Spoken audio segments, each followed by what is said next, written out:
अस्सलामु अलैकुम। जब आप 2026 में आपका ज़िंदगी का सबसे बड़ा मकाम हज 2026 के लिए तैयारी कर रहे हो, तो कुछ लोग कुछ हाजी कुछ गलत फहमी में रहता है हज जाने के लिए। क्योंकि मैं हज 2025 को हज करके आया, इसलिए कुछ साथी जान पहचान कुछ चीज़ लेके मेरे से बात भी करता है, मैं शर्त भी लेता है।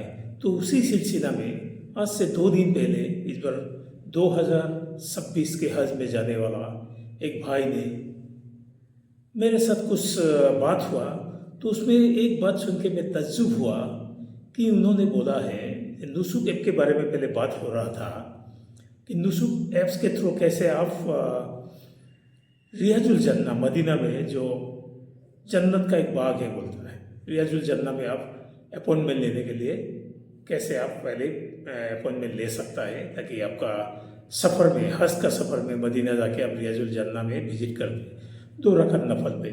लेकिन भाई साहब ने एक चीज़ जो मेरे को पूछा है या बोला है, उसमें मैं इसी के लिए वीडियो बनाना पड़ रहा है।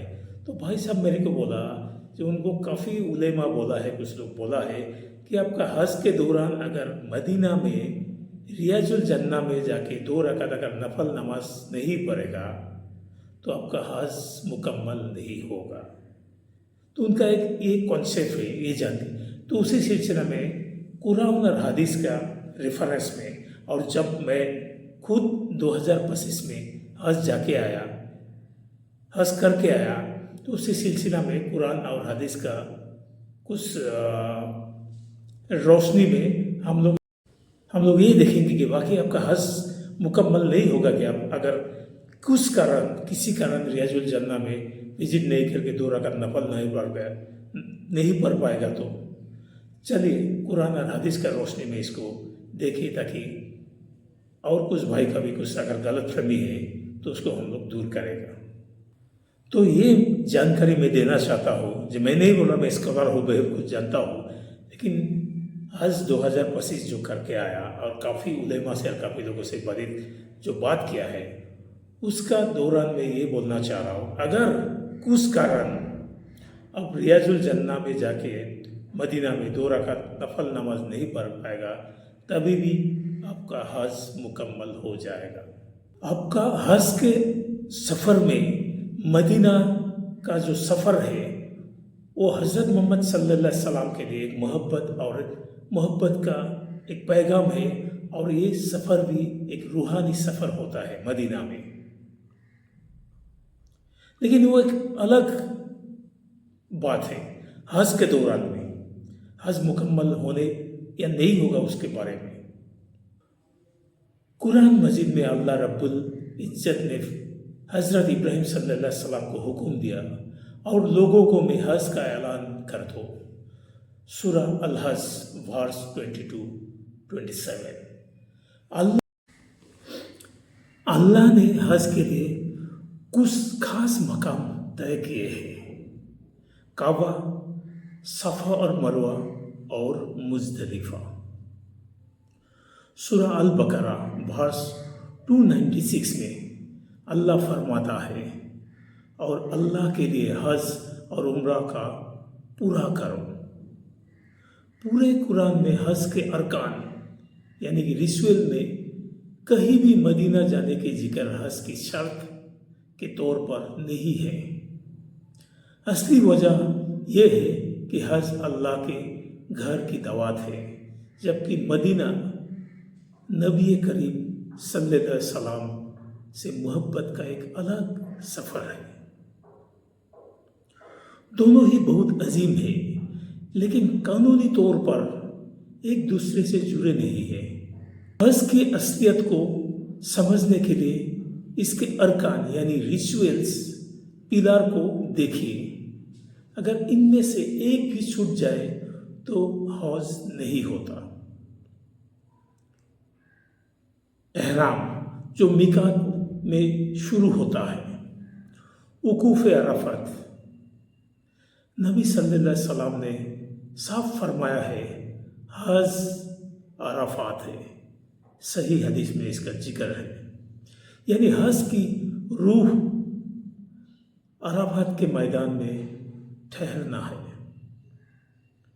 तवाफ ज़ियारत, अराफात के बाद काबा का तवाफ, साई, सफ़ा और मरवा के बीच दौड़ना।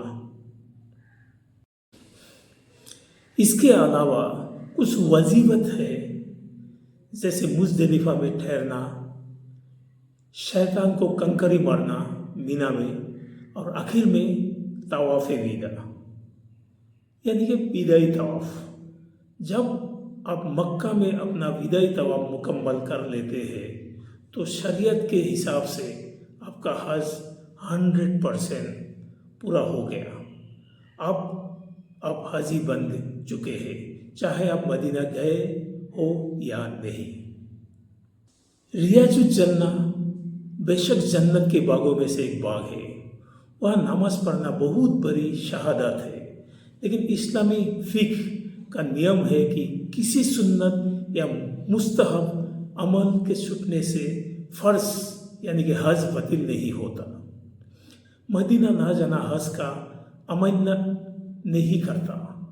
2026 के भीड़ बहुत ज़्यादा होगी और नुसुक ऐप पर परमिट मिलना भी मुश्किल हो सकता है। मैं नहीं बोल रहा हूँ कि मुश्किल होगा, तो इसके लिए मेरा पिछले वीडियो में ये चीज़ बोला है कि आप इंडिया से नुसुक ऐप्स इंस्टॉल करके उसमें आपका लॉगिन रजिस्टर करके आप यहाँ से, आपको तो मालूम ही है हज पे जाके हज के दौरान आपको मदीना में कितना वक्त कब से कब तक रहना है, उसी बीच में कोई एक टाइम में आप रियाजुल जन्ना के आप ये ले लीजिए, अपॉइंटमेंट पहले से करके लीजिए।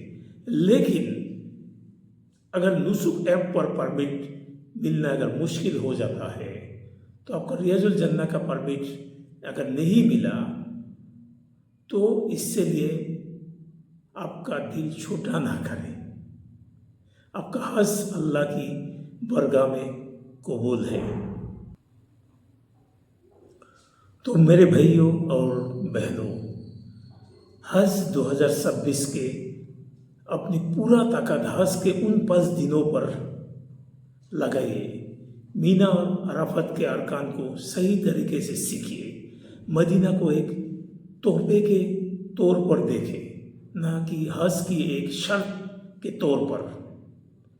अगर ये जानकारी आपके काम आई तो इसे उन हजियों के साथ ज़रूर शेयर करें जो इस साल पहली बार हज जा रहा है और जैसे मेरा भाई जैसा कुछ कन्फ्यूजन रखता है, रियाजुल जन्ना में 2 रकात नमाज नहीं पढ़ने से हज नहीं होगा, ऐसा कुछ कन्फ्यूज अगर ना रहे तो इसलिए मैं इसलिए बोल रहा हूँ कि आपका हज परेशान फ्री हो, स्ट्रेस फ्री हो और आपका हज अल्लाह कबूल करे और आपको हज मबरूर।